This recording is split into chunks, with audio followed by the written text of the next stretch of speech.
It's the Three and Outs Collective back with you here for our NFL Fantasy Show. Myself, Brendan Sweeney, along with my brothers Lucas and Quinlan Sweeney. We are going to talk about fantasy quarterbacks today in the National Football League, about the top half or so of the projected fantasy quarterbacks. First of all, we'll just kind of start at the projected number 16 in the list, guys. And the 16th projected quarterback this year in ESPN's fantasy rankings is Trevor Lawrence. Now, Trevor Lawrence had a really bad year last year. I mean, he had more interceptions than touchdowns in his rookie season, but he was under a coaching staff which didn't seem to know what they were doing.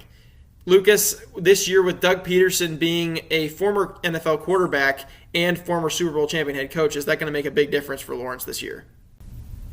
I think it'll make a difference, at least. I'm not sure how big of a difference he'll make for Trevor Lawrence, that is. I don't think Carson Wentz wasn't ever an insane fantasy quarterback with Doug Peterson. He actually did vulture a lot of touchdowns in that near MVP season from the run game. The run game was what really carried the team. But I think Trevor Lawrence will still have a solid season. I mean, he's got some pretty good weapons, and being reunited with Travis Etienne is going to be pretty helpful because he's a very good receiving running back, and obviously they were college teammates, so they'll have that chemistry together. So, and they brought in some weapons, Christian Kirk, Zay Jones, which aren't premier weapons, but they spent money on these guys, so they're gonna use them. Money was spent, a lot of it this offseason by the Jaguars to bring in weapons for Lawrence. Quinlan, is Lawrence going to make this much of a jump that he goes to the number 16 ranked quarterback in fantasy this year in ESPN, or is that just a bunch of hooey? I mean, I think 16 is easily doable. I don't see why 16 is not possible. They brought in multiple targets with Christian Kirk and Evan Ingram, as well as Zay Jones. But, I mean, they weren't insane upgrades, but they are definitely targets that are going to help Trevor Lawrence out, as well as Etienne out of the backfield. I just don't see a lot of upside past the middle of the QB2 range for Trevor Lawrence. I don't think he's going to have a top 10 season, even close to that. I think he just has maybe average weeks quite often. He definitely does have solid contributors in terms of his weapons this year as compared to what he had last year, because what he had last year was very minimal. And it will be nice to have Etienne back because that's somebody who can catch passes out of the backfield. Got to always make sure that that's mentioned. So he is at number 16. Let's move forward. Kirk Cousins is the number 15 ranked quarterback, a guy that always puts up stats. You never have to worry about him putting up stats. So in fantasy, he is a guy that you probably should continue to target. Would you agree, Quinlan? Yeah, I think he's going to be pretty consistent this year. I mean, he might have the occasional bad week. I have him ranked at quarterback 13 just because of the amount of mobile quarterbacks that there are now that could possibly put up a ton of points, with probably Trey Lance possibly leapfrogging him because of his mobility.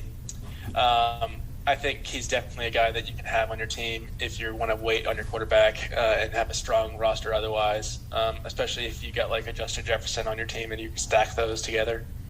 Yeah, having him and Jefferson together on the same fantasy team, that's something you definitely could get if you pick Jefferson early. Cousins will be available late in the draft, with his projection being the 15th ranked ESPN quarterback. Most likely in those sorts of drafts, he will be picked toward the back end of your drafts. Lucas, for the Vikings, Justin Jefferson is there. What other weapons does Cousins have in that offense that you think will make a big impact to help Cousins this year? Well, obviously they got Adam Thielen, he's aging. We've seen his production maybe dip a little bit, but it hasn't really fallen off yet. So he's still a productive weapon that'll be helpful for Cousins. You got KJ Osborne, who emerged last year, and he was pretty solid. I think that they're going to be running a lot of 3 receiver sets this year, very similar to what they were doing last year with the Rams. Now that they have Kevin O'Connell there as the new head coach. And I think they're going to throw to the running back too. So I think Dalvin Cook, I think he's going to be a helpful weapon for Kirk Cousins too. And obviously Irv Smith Jr. is coming back from being hurt last year. I think that he is dealing with a little thumb injury right now, or some wrist injury maybe. So we'll have to be monitoring that for Kirk Cousins. But I don't know if losing Irv Smith will really make a huge difference. And Captain Kirk, he definitely last year had a little bit of a. I think there were parts of the season where their offense just didn't play to its full potential. It was just weird. Sometimes they would go into a game and just not really have it offensively. They didn't really make a ton of changes this offseason on offense in terms of bringing in more weapons for Cousins. And so I'm interested to see if he continues to be really kind of inconsistent but still put up the stats in the end, or if he can start to improve and maybe make things a little bit more consistent on offense for the Vikings. Let's move on, though. Let's go on to Derek Carr. He is number 14 rank in ESPN's quarterback fantasy rankings. He is going to benefit this year from having Davante Adams for sure. Lucas, does Davante, kind of give him the possibility to jump higher in the rankings than 14, or do you think that's about where he should be? I mean, I think the potential for higher than QB 14 finish is there for sure. I kind of like guys like Kirk Cousins a little more than Derek Carr, just because I know that Derek Carr has had fumbling issues in the past, and the fact that their offensive line is very good at all. They're really going to be trying to get the ball out of there quick, I think. And when, if you can't get the ball out of there quick, the fumbles are still a possibility, But obviously they added some weapons. Adding Davante Adams, who is arguably the best receiver in the NFL, is a huge addition. So I think there's potential for Derek Carr, but I think QB 14 is probably around where he should be. And with McDaniel's offense as well, there's kind of the possibility that the pass game might not be the top priority. McDaniels likes to run the ball with several different running backs, and maybe doesn't throw the ball down the field as much in that offense. However, with the weapons that the Raiders have, I think he will adapt to that as well. Quinlan, Derek Carr's passing game share, I guess, of the offense, do you think he's going to drop in the number of attempts he has this year as compared to what he had last year? He threw the ball a ton. There's an opportunity for it with the team improving, that maybe it could go down a bit if they're more efficient on offense, as well as McDaniel coming over and having multiple running backs that can run the ball well. I just think in their division, they might need to throw the ball just the same amount with the type of competition that they have in order to compete with those guys. And sometimes they will be behind in divisional games, and they'll have to pass quite a bit. I have Carr ranked 15th still, just because of the amount of quarterbacks that I think can be fantasy relevant now, or maybe dominate games, where I don't think Derek Carr necessarily has the dominate a week type of capability. Mm-hmm. And the fact that he doesn't have necessarily the amount of mobility that some of these other guys that are dual threat quarterbacks have, that's going to hurt him as well fantasy wise. But we'll see on Derek Carr. He's probably about right, I think, at 14. But let's look at number 13 ranked. This is somebody that I think you guys agree the possibility is there for him to be much higher. But Trey Lance is at the ESPN rank number 13. Quinlan, I know you're high on Lance being having a chance to be in top 10 guy. What about his game makes that the case for you? I just think the combination of his mobility as well as the offense that he's in, with guys that can make great plays after the catch, just allows for great upside. I think he has even 3, but top 5 upside. I haven't ranked number 10 just because of other quarterbacks have proven themselves in the NFL, and I don't want to rank them too low because they have proven themselves and they will be good quarterbacks in fantasy, while Lance has a little more of a risk factor to him. But he's definitely got amazing upside. Certainly has the upside. That's why he was picked as high as he was, 3rd overall. Lucas, you may not be, I guess, as high as Quinlan is, having said top 5 upside of Lance. But what are your thoughts on him in terms of this year, his ranking? I agree with Quinlan. I think he's got top 5 upside. I think that all he has to do is be as good of a passer as Jalen Hurts, and he has that potential. And Jalen Hurts was like QB6 last year, and was, I think, QB1 before he had his ankle injury or whatever it was in Week 11 last year. So Trey Lance, I mean, he's got weapons, so that's going to make it really easy to be that type of passer. And he's going to get goal line carries. He's going to run the ball a lot. He's going to get rushing yards, rushing touchdowns. So I think there's potential for so many points for Trey Lance. So yeah, I think for me, when I look at Trey Lance, I am a little bit afraid of injury. I think that's something that is very, very possible that could rear its ugly head to Trey Lance, especially if they do rely on him to run the ball more than maybe they want to, because he is maybe an inaccurate passer. Because that is something that we have seen from Trey Lance. He's not the most accurate of passers out there. So we'll see what happens there. I think you guys are right. He does have that upside. He certainly does. It's just going to come down to accuracy and how much he runs without getting injured. And that's pretty much it. Let's move to Matthew Stafford, who is dealing with some injury issues, an elbow which is giving him pain chronically right now. Lucas, Matt Stafford, a guy who obviously first year with the Rams last year led him to the Super Bowl, and he threw the ball a lot. He and Cooper Kupp created a awesome tandem duo there where they picked up a ton of touchdowns.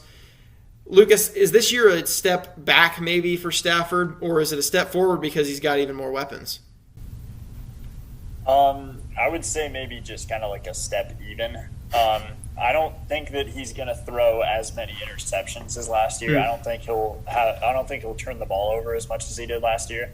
But I think the touchdown numbers will go down a little bit with having Cam Akers being healthy and him being able to vulture some touchdowns on the goal line. They never really gave running backs goal line carries last year. It was really just throw it to Cooper Kupp. So I think those points are going to go away. But I think that he'll play a little better, safe football, I guess, and not turn the ball over as much. But I think the elbow injury is a little bit of a concern, I would say. I mean, if I were drafting today, I would be avoiding Cooper Kupp and probably Matthew Stafford, just based on the possibility of his elbow being like a bad injury. We'll see on that, because Stafford has been a guy in his career who has played through a lot of pain, and he hasn't necessarily suffered statistically because of it. The teams haven't been very good, but I don't think most of the time when he was with the Lions that was necessarily his fault.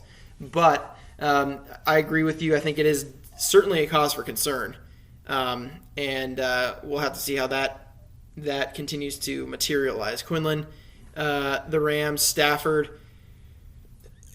Allen Robinson adds a different kind of dimension maybe to the Rams offense. He's a very good technician, running routes, and just like Cooper Kupp, he's got that ability. He also adds a deep threat. Do we think that Allen Robinson will be able to have a big year in tandem with Stafford and improve his statistics?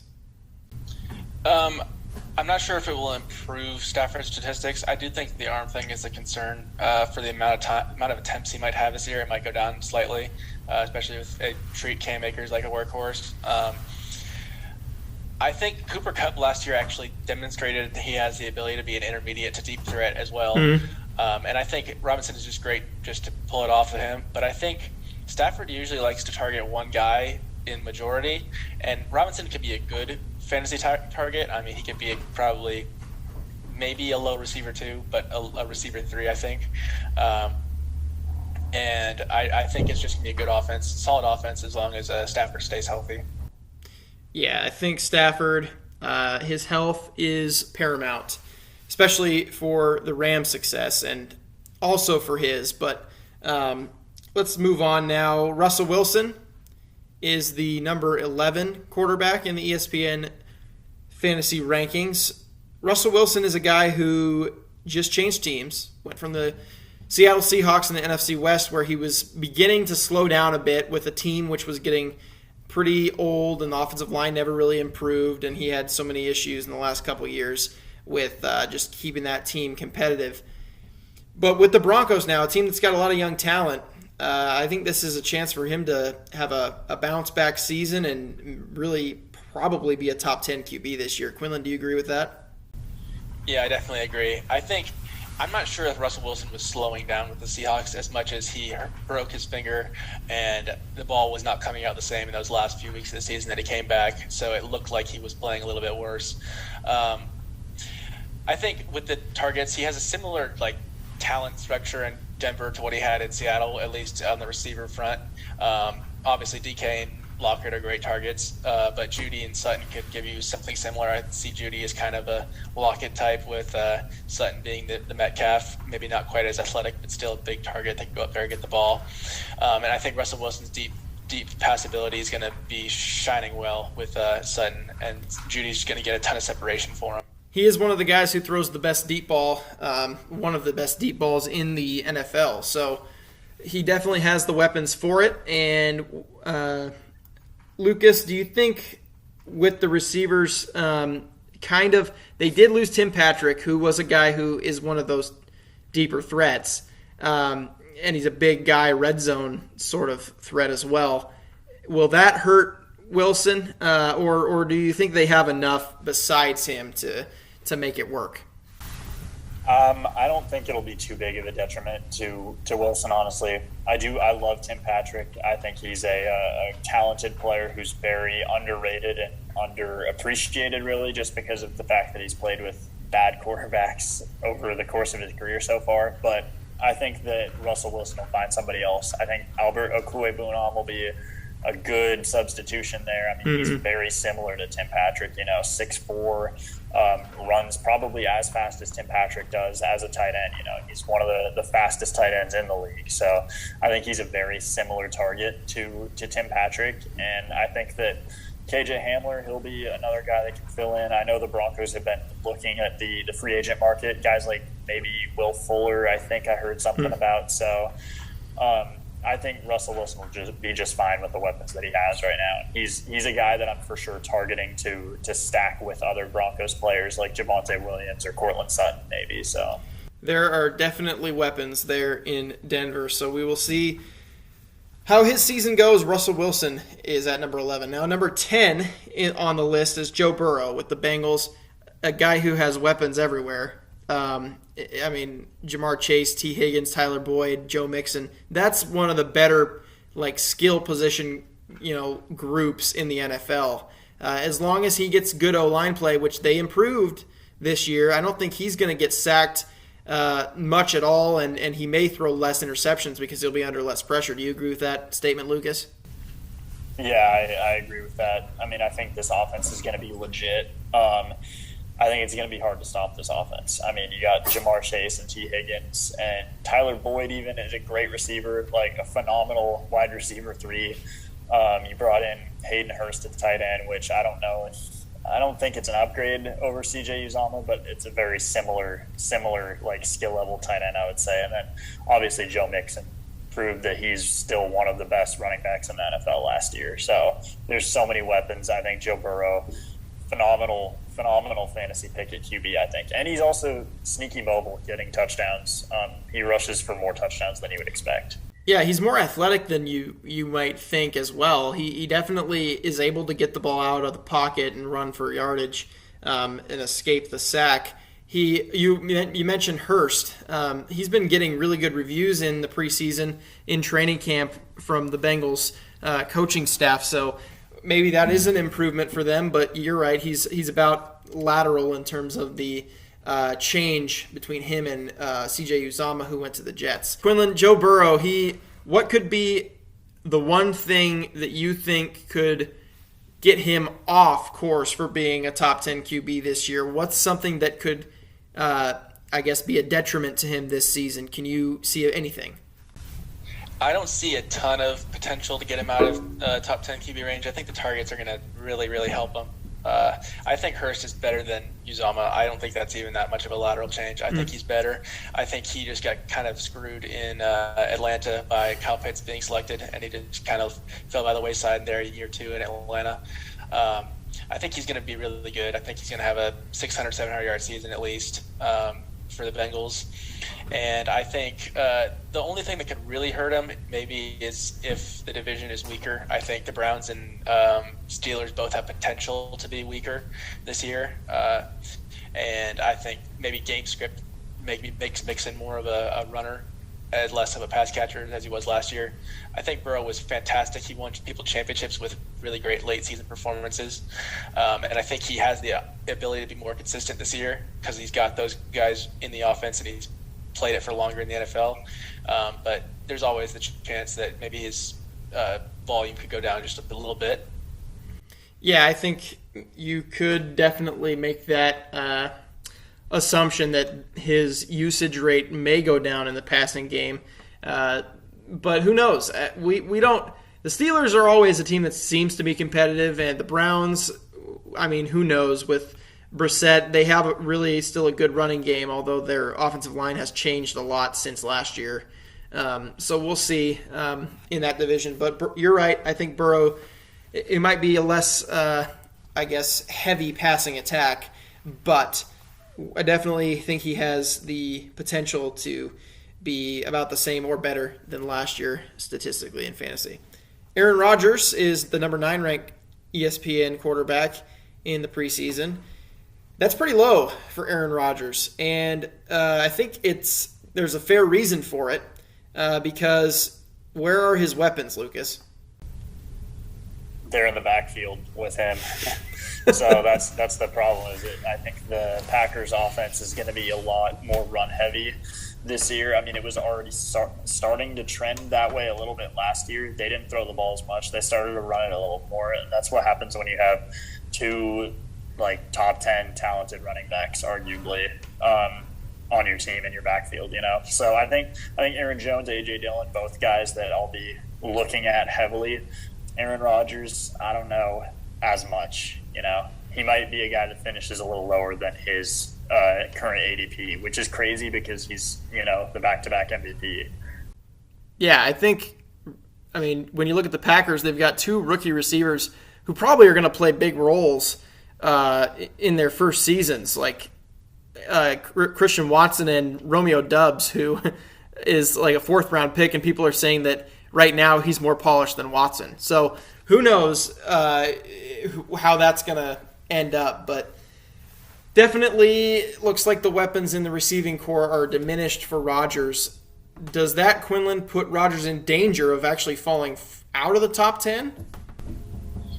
I have a ranking that I'm not too confident in. I have him ranked at 12. I don't really think he's going to fall that far, but I just see upside for other guys that I don't necessarily see for Rodgers. My only thing is that gives me a little bit of hope for Rodgers is in the LaFleur era, in games that he hasn't had Devontae, he's had 4 more fantasy points per game than the games he does have Devontae, which it's a pretty small sample size still. But, there's always hope for him to play well. Maybe it makes him mix his targets up a little more and it keeps defenses off guard because he's usually a massive target hog is Devontae Adams.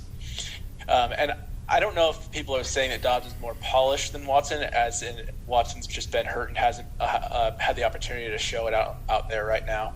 I think Dobbs might have some good targets this year, but I wouldn't be too high on him. I wouldn't really draft him outside of the last 3 or 4 rounds in fantasy. Yeah, I think he's a guy that you might look at in a more dynasty perspective for sure in fantasy. Romeo Doubs, he definitely there's the opportunity. He does get some looks this year with Watson being hurt to start camp, and really the only other accomplished player or player who's played meaningful snaps with the Packers being Allen Lazard. So that's Aaron Rodgers. I think there's potential for him to drop, but I think he's probably about right in the back half of the top 10. Let's go to Tom Brady. He's at number 8, which is low. I mean, however, there are so many guys nowadays that have that dual threat ability to run as well, and it puts them higher up in the rankings. I mean, four of the top 6 guys are like running type quarterbacks this year. So Tom Brady at 8, Quinlan, is that about where you think he's going to end up this year? I haven't ranked at 8, just because he's a year older. He was QB3 the last year, I believe, and so I definitely think he still has a chance to be up there if they stay as much of a passing offense as they have been. I think, honestly, Leonard Fournette might get more targets this year with all the centers that are going down with injury for the Buccaneers. But I think Julio is going to be revived. I think he's going to be another great target. He's not necessarily as what AB was for him, but I think he's definitely still a good target as a receiver 3, receiver 4. Russell Gage has a hamstring strain, so we'll see how much that affects the way they build their receiver core for the season. I think he's definitely going to have a great year still. I think 8 is kind of low, but I just think you draft him there. If he falls to like the 10th round, you easily have a great quarterback to start for your team in the 10th round. Yeah, injuries, I think, are the only thing that could really hurt Tom Brady this year. Mike Evans also had an hamstring issue earlier in training camp. He might be back to practice by now, but he's been nursing a little bit of a hamstring problem. So the Bucs definitely are getting older in some areas, and Tom Brady being one of those people that is getting old. We'll see if he can keep it up this year. Lucas, even if they have injuries, do you think Tom Brady can get through those with lesser players? Yeah, they've got so many weapons. Like, it would take a lot of injuries to make it to where he couldn't, because he's in his 3rd year now with guys like Mike Evans and Chris Godwin, so he's built up a lot of chemistry with them. The loss of Gronk is going to hurt, I think, quite a bit. It's a loss of his safety valve that he's thrown to for the last 12 or 13 years. So, and that was whenever he didn't see his deep shot, it would be dump it down to Gronk. And now that he doesn't have that, I mean, he has built up a little more chemistry, I assume, with Cameron Brate over the last few years. But I don't think QB3 is his upside this year. I mean, obviously there's the potential for that. But I think QB8 probably around where he should be at, based on the fact that he probably won't have too many rushing touchdowns. I mean, I know he does typically get 1 or 2 QB sneak touchdowns a year, but there's all those guys at the top that are threats for a lot more rushing touchdowns and rushing yards than Brady. You never really can peg Brady in one spot. He could, go well above your expectations. As he continues to age, he continues to produce. So Brady at 8. And let's move on to Dak Prescott at 7. Prescott last year had a down year, and it was really a struggle for the Cowboys offense, especially later in the year. Dak Prescott has much fewer weapons this year as well. He's got a receiving core which is headlined by CeeDee Lamb, and then when you look at the rest of their receivers, you're kind of unsure. Michael Gallup, we don't know when he's going to be back for sure. He probably won't play week 1, but we don't know when he's coming back. And then they've got 3rd round pick Jalen Tolbert, but beyond that, who knows in their receiving core. Dalton Schultz is there, but Lucas, Dak Prescott at 7, do you think maybe that's a little high? Do you think their offense is going to take a step backwards? Yeah, I think it could take a little bit of a step backwards with the loss of weapons. Dak Prescott was just really inconsistent last year. I mean, he had some great weeks. I think he really is a good quarterback, but he was inconsistent a little bit. So I think maybe another year, a little more consistent possibly. But yeah, the fact that they lost Amari Cooper, the fact that Michael Gallup's going to be out for a few weeks, it's not great for him. But I do think that, top 10 QB fantasy-wise easily in his range of outcomes still.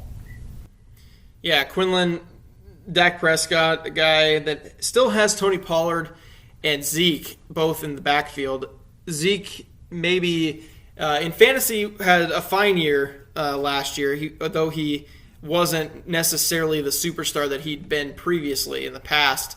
Tony Pollard is a guy who is kind of a utility knife out of the backfield for them. He can even line up in the slot and catch some passes from Prescott.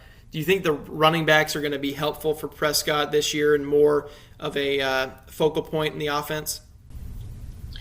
I do think that their opportunities as a whole, the two of them combined, their touches will go up a little bit, because I think when you lose receivers, quite often those aborted targets go to running backs. And I think Tony Pollard will benefit a lot from that. I think maybe Zeke gets a few more as well, but Pollard will get a lot more. I think Zeke definitely still has a stranglehold just because of the amount of money that the Cowboys have invested in him and the types of guys that they moved on from to get rid of money. It shows that they're still invested in Zeke as their starting running back, or their main guy. I think Dak, really, his upside is only if they're really true to their speaking about Dak maybe running the ball more this year. I think that's his only big chance at being top 10. I have him ranked at quarterback 14, just because how high he is ranked. It might not be he's actually going to be fantasy quarterback 14, but I don't like drafting him as quarterback 7. I think he's definitely – there's a lot of value guys later that are ranked low that you could get in the 10th to 12th round that I think could be just as good in fantasy as Dak Prescott. Yeah, that's interesting. I think that is a good point because sometimes it is about value. If you don't have to pick a guy early, you can get a guy in a position that's a little bit more prime in those rounds and build your team that way. How about Jalen Hurts at number 6? He's a guy who really benefits from running the football. Last year, he was not one of the better NFL passers, but because he was such an effective runner, he had a very good fantasy year. This year, he's added A.J. Brown as a target in the passing game. Jalen Hurts could be, I think, a top 3 upside guy if he was to be an accurate passer this year, with A.J. Brown being there, as well as Devontae Smith. Quinlan, Jalen Hurts, is that about where you're sitting, the 6th spot-ish, because of his mobility? I have him ranked at 6th, but I think he doesn't even need to be that good of a passer to be a top 3 quarterback with the amount he runs. I think Lamar Jackson has shown you a season before of just absolute dominance on the run game. If Jalen Hurts can even be just close to that, he could be top 3. I do think he will be a little bit more efficient in the pass game. I like the targets that he has with A.J. Brown, Devonta Smith, and Dallas Goedert. Devonta Smith has missed quite a few practices in a row with some injuries, but I definitely like Jalen Hurts this year, especially as a 6th-round pick. He could be a league winner for sure. Lucas, you share the same sentiments? Yeah, I agree. I mean, I think Hurts easily has that top 3, top 2, top 1 QB upside without even being the best passer. So if he makes any legit stride as the passer, I think we could see him as a top 2 QB in fantasy. Gotcha. Well, top 5 guys are pretty well recognized as guys that we think are probably going to be in the top 5. Kyler Murray at 5 would be the one exception, I think, to that list of guys that are for sure top 5 guys, but Lamar Jackson at 4, Justin Herbert at 3, Patrick Mahomes at the number 2 spot, and Josh Allen at the top. When I look at those top 5, that looks about right. Kyler Murray is a maybe. He drops one and somebody finds his way in, but 4 of those 5 guys are, I think, for sure in the top 5. Lucas, would that be your thoughts on that?